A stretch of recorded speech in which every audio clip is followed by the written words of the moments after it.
How do I know that I am born again? The first thing that happened to anyone that is born of God is that you love to pray. You love to hear the word of God. Prayer is like when a new baby is born. How do we know that this baby is not a stillbirth? He has to cry. It's prayer.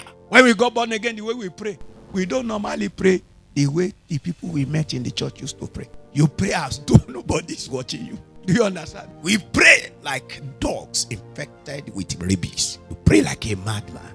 Come and ask me how I read my Bible. I finished reading my Bible the first 6 months. There is an hunger for the word of God. We sustain that encounter with what? Close communion with him in his word and with his spirit. Do you know?